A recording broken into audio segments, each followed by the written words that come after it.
O texto que eu separei para a nossa meditação é o texto do Salmo, capítulo 16, o versículo número 3 somente. Nós estamos fazendo essas meditações nos Salmos para servir de base para escrevermos um pequeno livreto que queremos presentear as pessoas que visitarem a nossa igreja. Enquanto eu estiver falando aqui, do lado vai estar rodando automaticamente um PowerPoint com alguns motivos de oração, que mais para frente dessa devocional nós vamos também orar por esses motivos de oração aí. Não se esqueça de se inscrever no canal, se você não se inscreveu, dá um like para que o nosso vídeo seja mais divulgado pelo YouTube e mais pessoas possam usufruir desses momentos de devocional que nós estamos fazendo juntos aqui. Durante toda a apresentação vai ter uma musiquinha no fundo, espero que ela não atrapalhe a nossa meditação.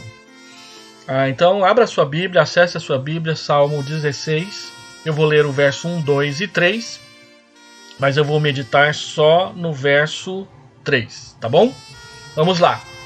É um hino de Davi: guarda-me, ó Deus, porque em ti me refugio. Digo ao Senhor, tu és o meu Senhor, outro bem não possuo senão a ti somente. Quanto aos santos que há na terra, são eles os notáveis nos quais tenho todo o meu prazer. Vamos orar. Deus, vem nos abençoar nesse instante quando nos reunimos para a oração, para a intercessão. Rogamos que o Senhor esteja conosco e que a Tua palavra venha para falar profundamente ao nosso coração. Nós oramos em nome de Jesus. Amém. O Salmo 16, ele é um salmo muito querido nosso, e ele é um salmo em que Davi ele festeja prazerosamente a sua alegria por buscar refúgio em Deus e Deus o proteger. A primeira frase do Salmo: guarda-me, ó Deus, porque em ti me refugio. Deus é refúgio. O refúgio é aquele lugar para onde nós vamos descansar, aquela chácara, aquele recanto, aquele local onde você vai e não tem barulho, não tem exceção de paciência, mas você encontra ali a sua paz, o seu local de descanso e de refrigério para refazer e renovar as suas forças. E o versículo 3, ele é uma parte muito interessante do Salmo, porque ele é uma espécie de parêntese. Davi apresenta 6 razões porque ele busca e encontra refúgio em Deus. Ele diz que Deus é o seu Senhor, versículo 2, Deus é a sua herança, versículo 5, Deus é o seu arrimo, versículo 5, Deus é o seu conselheiro, versículo 7, Deus é o seu companheiro, versículo 8, Deus é o salvador da sua alma, da sua vida, aquele que lhe dará a ressurreição, versículo 9, versículo 10, para no final ele terminar dizendo que estará na presença de Deus, experimentando delícias perpetuamente. Mas o versículo 3 é um parêntese. Ele fala dos santos que estão na terra, provavelmente por causa da afirmação forte que ele fará no versículo 4 sobre aqueles que trocam o Senhor por outros deuses. No entanto, há 3 afirmações importantes para nós aqui no versículo 3, que tem a ver com a comunhão da igreja, essa comunhão que nós temos sentido falta, a parte da comunhão presencial. E ele faz 3 afirmações simples, que também devem se tornar motivos de oração para nós na presença do Senhor. Primeiro, ele fala dos santos que estão na terra. Depois, em segundo lugar, ele diz que eles são os notáveis nos quais ele tem todo o seu prazer. E por fim, ele diz que eles são os notáveis, e por fim ele diz que neles ele tem todo o seu prazer. Então, a primeira frase é quanto aos santos que há na terra. Quem são os santos que estão na terra? Não são anjos, porque estão na terra, e não são os santos do catolicismo, porque nenhum deles tinha nascido ainda nessa época, os santos do Novo Testamento, os santos da era da igreja. Quando a Bíblia chama os crentes de santos, ela está falando de pessoas que Deus redimiu, justificou, perdoando os seus pecados. Os santos que estão na terra são o povo de Deus. E eles não são pessoas sem pecado, eles são pessoas que pecam, mas que foram separadas por Deus para pertencer a Ele mediante o perdão dos pecados que Ele traz sobre essas pessoas. Ele está falando de nós, Ele está falando de mim, Ele está falando de você. Estes santos que estão na terra são pessoas que foram alcançadas pela graça de Deus e pela a sua salvação. Segunda frase que ele diz para nós, aqui no texto, ele fala que estes santos que estão na terra, eles são os notáveis, eles são pessoas a quem ele destaca, a quem ele percebe, eles são pessoas destacáveis do meio das outras pessoas. Observe que ele não diz que eles são alguns notáveis, ou simplesmente que eles são notáveis, mas ele diz que eles são os notáveis. O pronome pessoal aqui, o pronome definido aqui, ele delimita claramente de quem ele está falando para nós. Eu vou dar só uma pausa aqui para tirar essa música e retorno. Não vai embora não.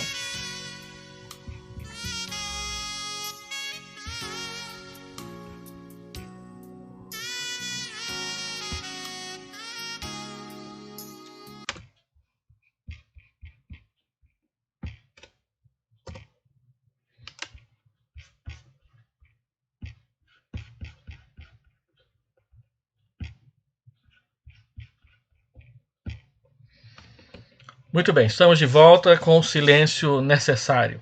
Eu tinha colocado o volume bem baixo, mas ele ainda saiu alto para vocês aí. Então, retomando, ele está falando que eles são os notáveis. O pronome definido delimita bem a música, de quem ele está se referindo aqui neste momento. Os notáveis são os santos que estão na terra.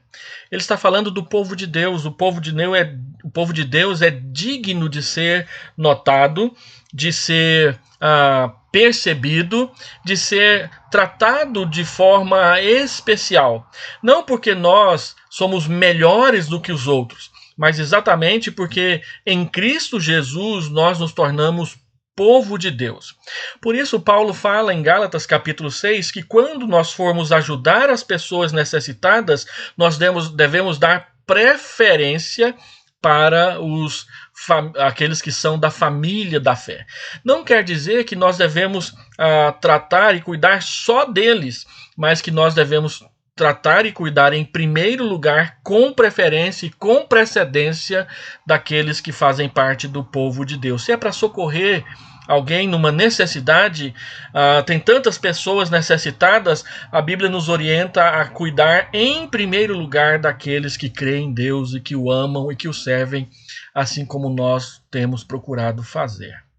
E em terceiro lugar, ele diz que eles são os notáveis nos quais eu tenho todo o meu prazer. Essa afirmação de Davi, ela é fortíssima. Ele diz que o povo de Deus é a fonte de 100% da sua alegria. Não um pouco de alegria, não parte da sua alegria, não um tanto da sua alegria, mas toda a sua alegria. Neles eu tenho todo, 100% do meu prazer, da minha alegria. Estas três afirmações de Davi aqui no Salmo 16, elas nos levam a tirar três conclusões práticas que são muito importantes para nós. Primeiro, se nós queremos viver em comunhão como povo de Deus, nós precisamos saber que comunhão só floresce onde há santidade, porque são os santos que estão na terra que são os notáveis, nos quais eu tenho todo o meu prazer. Não há como se falar em comunhão e ter alegria na comunhão sem que haja santidade. Não é possível nós termos alegria na comunhão onde há fofocas, onde há maledicência, onde há inveja, onde há ciúme, onde há discórdia, onde as pessoas ficam conversando de a boca pequena, falando mal uns dos outros, mentindo a respeito uns dos outros.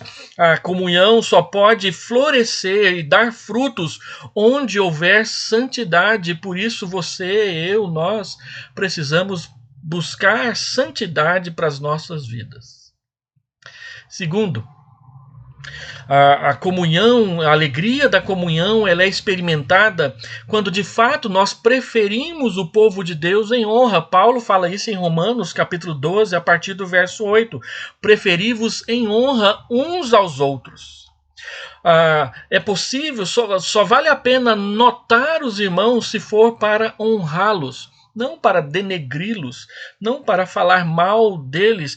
Como é possível convidar pessoas para frequentar a minha igreja e ao mesmo tempo eu falo mal do pastor, do presbítero, do diácono, da irmã que se vestiu de vermelho, do irmão que se vestiu de amarelo, da pessoa que veio com salto alto para a igreja, da pessoa que veio com sandália havaiana para a igreja?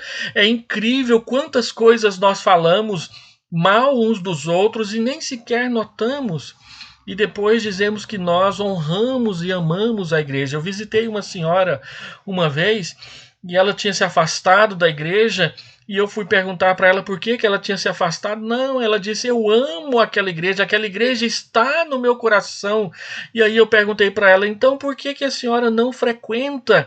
E ela repetiu: não, a igreja está no meu coração, eu amo a igreja. Mas certamente ela guardava mágoas a respeito de alguém que a impedia de simplesmente ir frequentar a igreja. Não, o Senhor diz que notar as pessoas é notá-las positivamente, não é notá-las negativamente, falar mal delas. E terceiro, eles são aqueles nos quais eu tenho todo o meu prazer. Há duas questões práticas aqui. Primeiro, que é possível, o povo de Deus é capaz de satisfazer 100% das minhas necessidades de alegria, de comunhão, de amizade. É interessante como que muitas pessoas têm os seus melhores amigos fora da igreja. E lamenta as fofocas de dentro da igreja, mas nem sempre lamenta as fofocas e as maldades que são feitas contra ele fora da igreja. Não, a palavra de Deus diz que o povo de Deus pode satisfazer todas as minhas alegrias. Quando que isso vai acontecer? Quando o Senhor for a fonte da minha alegria. Alegrai-vos no Senhor, outra vez vos digo, alegrai-vos, diz o apóstolo Paulo, Filipenses capítulo 4, versículo 4. A alegria do Senhor é a nossa força, é a vossa força, Neemias capítulo 8, versículo 12. E Paulo fala a Filemon que na sua comunhão eficiente os outros irmãos eram reanimados, consolados e conheciam grande alegria. Então eu preciso perguntar se a minha comunhão, a minha amizade produz alegria nos irmãos e nas irmãs, ou se ela produz preocupação, se ela produz tristeza, se ela produz repulsa neles. O que será que eu tenho feito e falado dos outros que faz com que eles não queiram ter a amizade deles comigo? Ou se a igreja pode me satisfazer em 100% da minha alegria, então eu posso encontrar 100% da minha alegria no povo de Deus e posso fazer parte desse grupo que satisfaz outras pessoas nos seus anseios de amizade e também de comunhão. Dessa forma, meus queridos irmãos, esse versículo do Salmo 16, ele nos mostra que nós vivemos esse refúgio em Deus, também entre os irmãos, porque a igreja é o corpo de Cristo. Quem está em relacionamento com Deus, obrigatoriamente estará em relacionamento com a igreja. E quem tem bom relacionamento com Deus, deverá ter bom relacionamento com a igreja e vice-versa. A igreja é a expressão do amor de Deus para nós e nós devemos expressar junto com outros irmãos o amor de Deus para as nossas vidas. E eu quero então terminar essa primeira parte da nossa devocional fazendo uma oração.